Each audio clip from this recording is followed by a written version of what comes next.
So typical reactions of acids and bases include the reactions of acids with metals, carbonate, or bicarbonate ions and bases.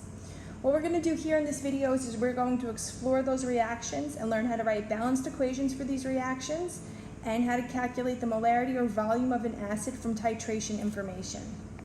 So an acid will react with certain metals to produce a salt and hydrogen gas. Bases are going to react with acids to produce a salt and water. Bicarbonate and carbonate ions will react to produce carbon dioxide gas. A salt is going to be defined here as an ionic compound that does not have H+ as the cation or OH as the anion. So I said acids are going to react with metals. Some example metals are potassium, sodium, calcium, magnesium, aluminum, zinc, iron, and tin. They're going to react with such metals to produce hydrogen gas and the salts of that metal. So here we have the metal, and it's a solid, and our acid is going to be HCl. So what is going to happen is we are going to take this neutral metal, which has a charge of 0, and make an ion, and make here, in this case, a positive +1 cation. In the case of zinc, it's going to be a +2 cation. So the metal is going to lose electrons and form a cation. And then we are going to form hydrogen gas. I want you to realize that this is an oxidation reduction reaction. The metal, in this case potassium or zinc, the metal, is going to get oxidized. It is losing electrons. And H+ is getting reduced and forming H2 gas. So the H+ is going to gain electrons.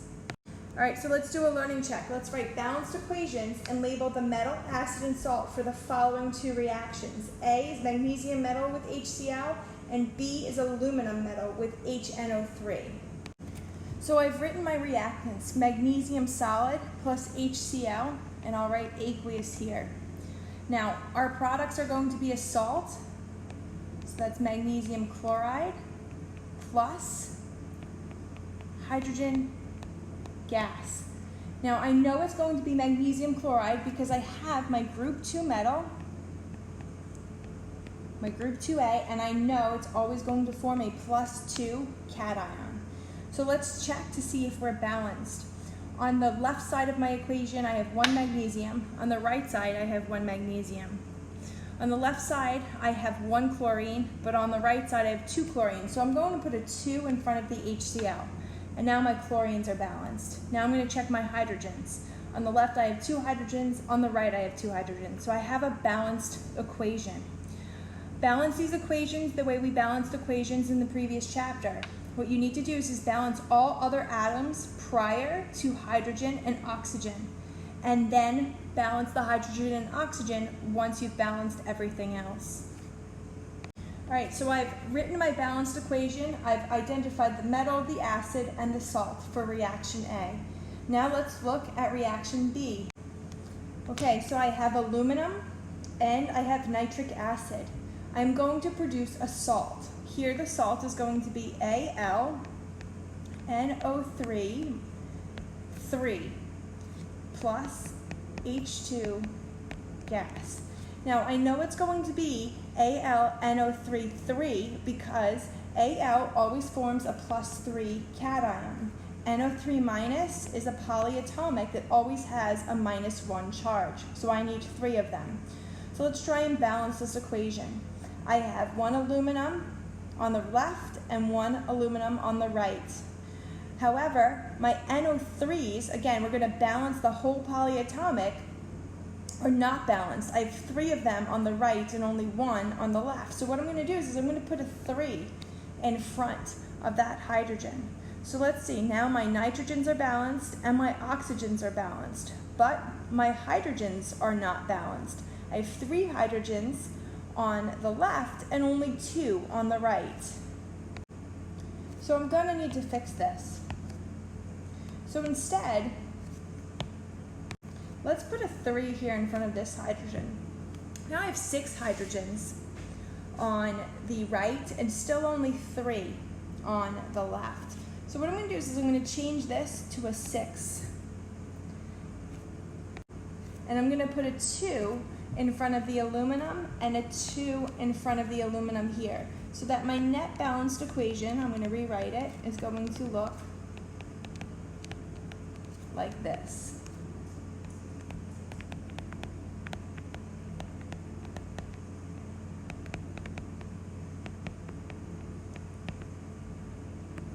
All right, so now I'm balanced. I have 2 aluminums on the left and 2 on the right. I have 6 nitrogens on the left and 6 nitrogens on the right. I have 18 oxygens on the left and 18 oxygens on the right, and I have 6 hydrogens on the left and 6 hydrogens on the right. So I have my net balanced equation. This is going to be my metal, this is going to be my acid, and this is going to be the salt. Okay, so here this is just summarizing what we just did, right, where we have the answer nice and neat for A and for B. Again, remember, balance all atoms other than hydrogen and oxygen first, and then address hydrogen and oxygen. Acids will react with carbonates and hydrogen carbonates. So here's a carbonate, and this is hydrogen carbonate or bicarbonate, to produce carbon dioxide, a salt, and water. So again, this is a similar type of reaction, but here the products, instead of hydrogen gas and a salt, are going to be carbon dioxide, a salt, and water. You need to remember the products for each type of reaction that we go through here. So let's do a learning check. We need to write the balanced equation for the following reactions. So this is magnesium carbonate and hydrobromic acid. We need to have carbon dioxide, water, and a salt. So I just want you to realize that this carbonate and this hydrogen, this is what's used to form the CO2 and water. The salt is going to come from the metal cation and the anion of the acid. Okay, so the salt comes from the metal and the anion of the acid. All right, so let's balance this equation. Let's do the magnesiums first. There's 1 magnesium on the left and 1 magnesium on the right. Let's look at the bromines. There's 2 bromines on the right and only 1 bromine on the left. So let's put a 2 here. Now let's look at my carbons. I have 1 carbon on the left and 1 carbon on the right, so that's good. Let's look at our hydrogens. Our hydrogens, we have 2 on the left and 2 on the right, so that's good. And finally, let's look at our oxygens. We have 3 on the left and 3 on the right. So we have a balanced equation here where we have 1 magnesium carbonate plus 2 moles of HBr will give us 1 mole of carbon dioxide, 1 mole of water, and 1 mole of magnesium bromide. All right, now we have HCl and sodium bicarbonate. So let's write down our carbon dioxide and our water.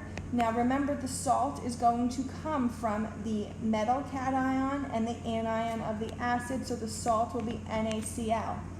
All right, let's try and balance this equation. Let's look at the sodiums. There's 1 sodium on the left, 1 sodium on the right, so that's good.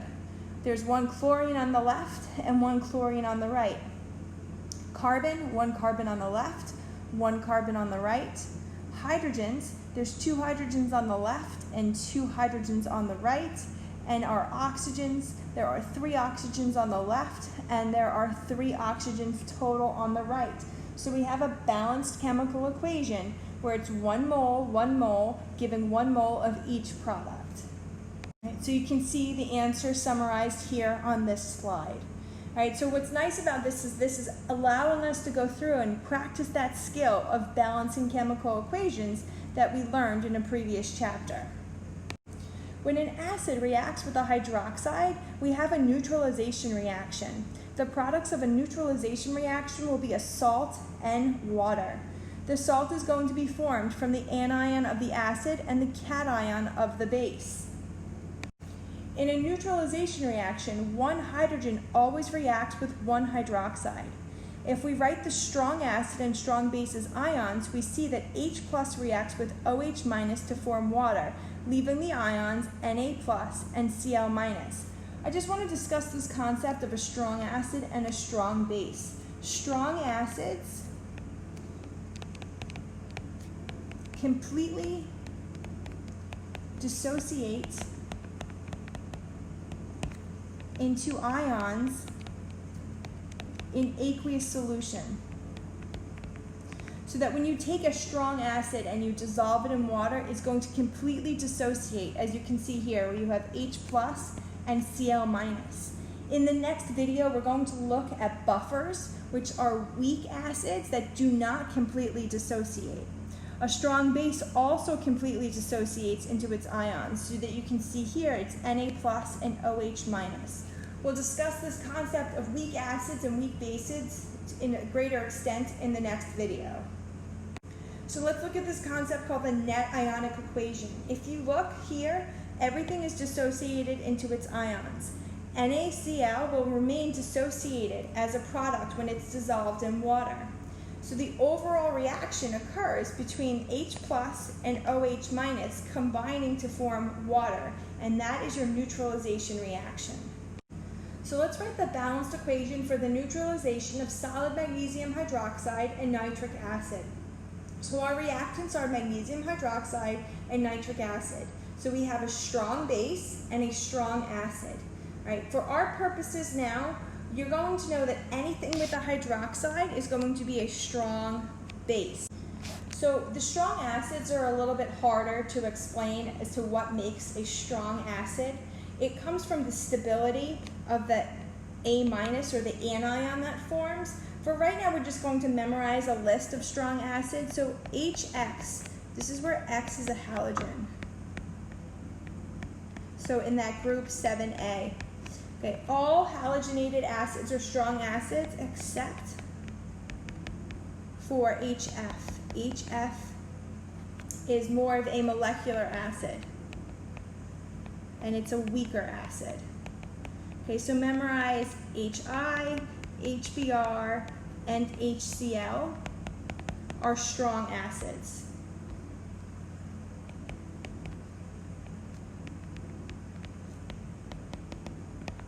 Okay, nitric acid is a strong acid. H2SO4 is a strong acid, so that's sulfuric acid. H3PO4 is a strong acid, that's phosphoric acid. So these are strong acids. So just memorize this list for now as far as the strong acids go. And let me add one more, HCN is also a strong acid. All right, so let's come back to our equations. We have magnesium hydroxide, which is a strong base, and nitric acid, which is a strong acid. And the products are going to be a salt and water. All right, so we need to write the balanced equation. Right. The salt that is going to form will be magnesium nitrate, right? Because the hydroxide and the hydrogen are going to combine to form water. So the salt here is magnesium nitrate. Magnesium always has a +2. It's in group 2A. Nitrate is always -1. So we're going to need 2 nitrates. We're going to balance, the magnesiums are balanced. And then the nitrates, we're going to have to put a 2 here in front of the nitric acid. Now let's look to see about our hydrogens and our oxygens. Okay, so we have a total of 4 hydrogens on the left, 2 here and 2 here. And let's look at the right side of the equation.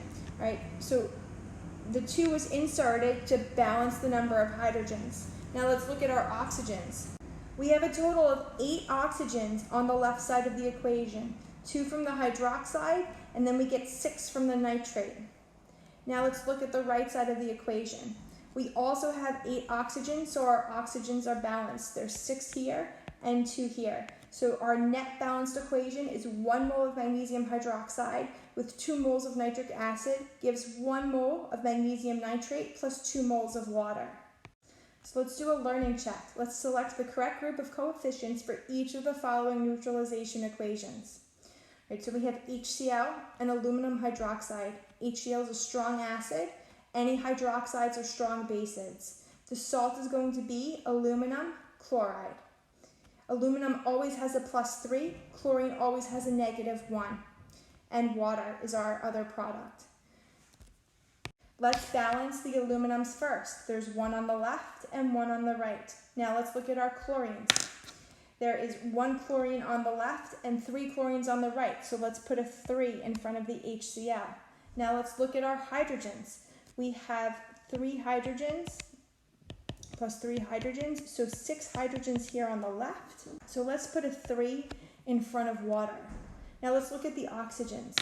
There are 3 oxygens here on the left, and now 3 oxygens on the right. So everything is balanced. So our coefficient should be 3, 1, 1, 3. Let's look at the second equation. We have barium hydroxide, a strong base because it has a hydroxide, and phosphoric acid, one of the strong acids I told you to memorize. The salt is going to be barium plus the polyatomic phosphate. Barium is in group 2A, so its charge will always be +2. Phosphate is one of the polyatomics that you need to know. It's got a charge of 3-. The other product is water. So let's balance the bariums. There's 1 barium on the left and 3 on the right. So let's put a 3 in front of the barium hydroxide. Now let's look at the phosphates.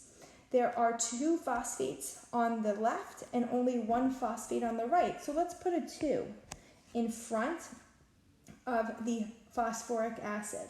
Now let's look at our hydrogens. With our coefficients that we just included, there are 6 hydrogens here and another 6 hydrogens for a total of 12 hydrogens on the left. Now let's look at our right side of the equation. Right, so if we put a 6, we will then have our hydrogens balanced. Now let's look at our oxygens last. We have 6 oxygens here from the hydroxide, and then we have 6 hydrogens here because of the 6 in front of the water. Right, so if we look at our coefficients, they should be 3, 2, 1, and 6, or choice B. I just want to make a note. The reason why I balanced in the order of barium and then phosphate, and then I looked at the hydrogens and then the oxygens, is because what's happening here is that the barium and the phosphate combine to form the salt. So there's no change in those charges. We're forming a new type of ionic compound, but there's no oxidation reduction happening here. What is changing is the hydroxide and the H+. They are combining to form water.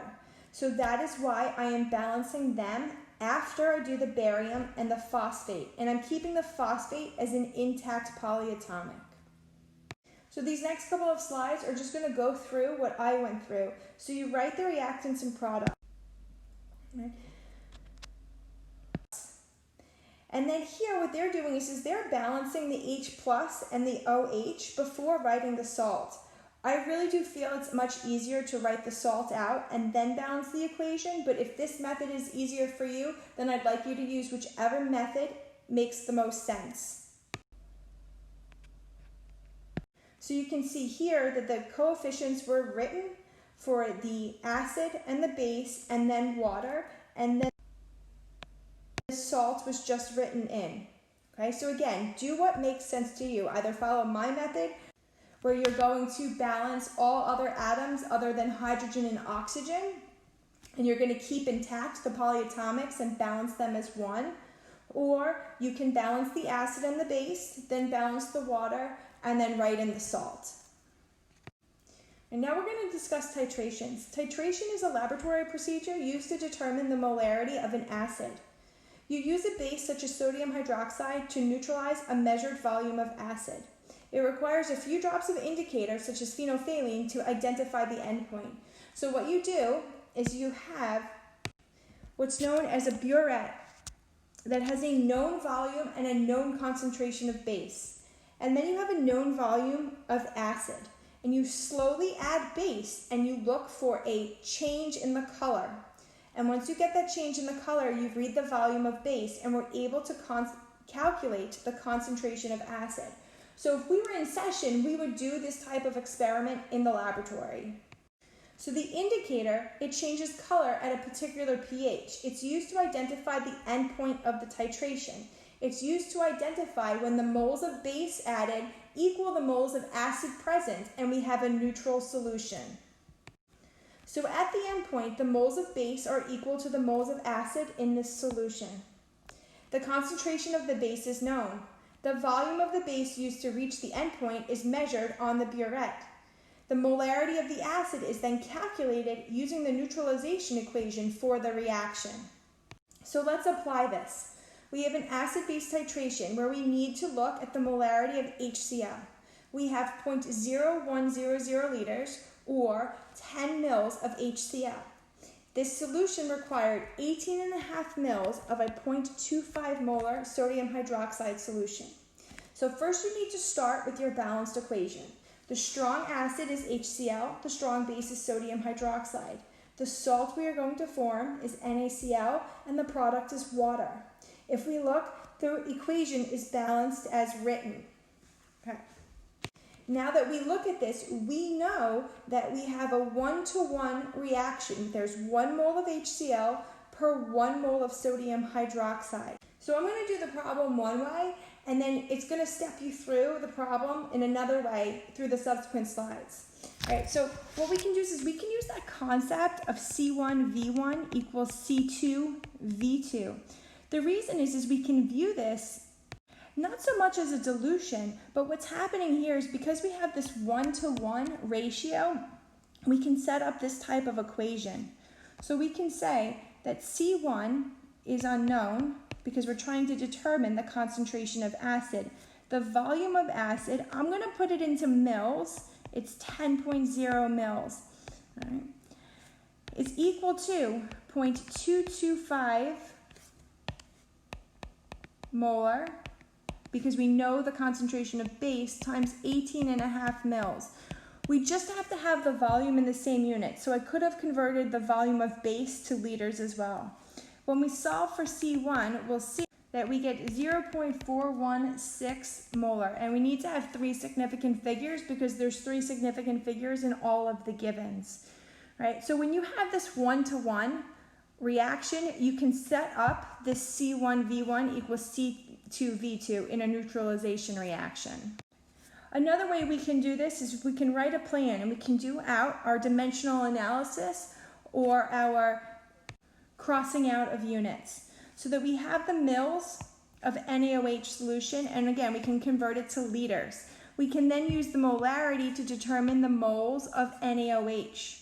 We can then use the moles of NaOH and that mole-mole factor because we're reacting in a 1-to-1 fashion to find out the moles of HCl, and then you divide by liters to determine the molarity of the solution. All right.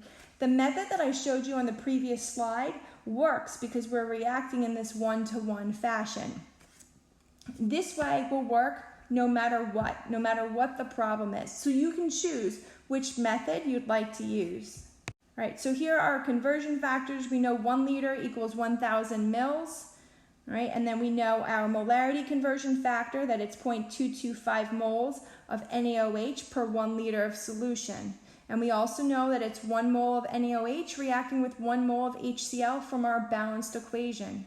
So here's our plan laid out with numbers. You have your mils of NaOH, and you're going to use your liter to mil conversion factor. Then you can use the molarity of NaOH to determine the moles of NaOH. Then we can use our mole-mole conversion factor to determine the moles of HCl. And then we can use the definition of molarity, which is moles per liter, to get our final concentration. All right, so let's do a learning check. What is the molarity of an HCl solution if 25.5 mils of 0.438 molar NaOH is required to neutralize 0.025 liters of HCl? All right, so we're given the volume of base equals 25.5 mils. The concentration of base equals 0.438 molar. We know that we have a volume, so this is for HCl, that equals 0.0250 liters. We need to find the concentration of HCl.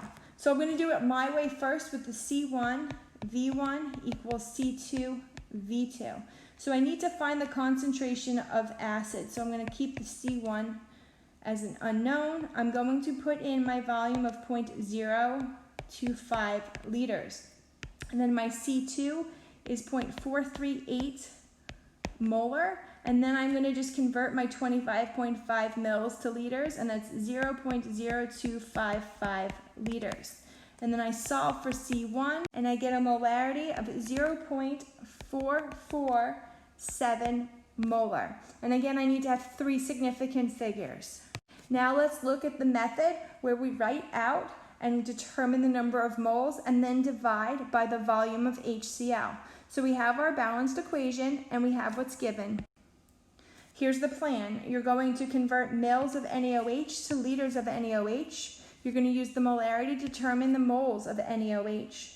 Your mole-mole factor, that's a 1-to-1, and we get that from our balanced chemical equation. We determine the moles of HCl, then you can divide by the liters of HCl to get the molarity of the solution. Here are the conversion factors that you'll need. 1 liter is 1,000 mils. We know 0.438 moles of NaOH are in 1 liter. That's given by the molarity in its definition. And we know that our mole-mole factor is 1 mole of NaOH per 1 mole of HCl. So that when you go through the calculation, you can get 0.447 molar HCl. So again, you can use the C1V1, but they have to be in this 1-to-1 ratio to use that equation. Antacids are substances used to neutralize excess stomach HCl. Some antacids are mixtures of aluminum hydroxide and magnesium hydroxide, which are strong bases. These hydroxides are not very soluble in water, so the available levels of HOH- are not damaging to the intestinal tract. Each of these types of antacids have varying degrees of side effects. So your aluminum hydroxides can be a bit constipating, your actual magnesium hydroxides can be a bit of a laxative because magnesium acts as a laxative.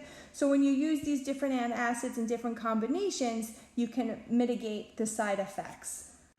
What I want you to realize is that when we take antacids, we are just doing a neutralization reaction. So the products are going to be water plus a salt.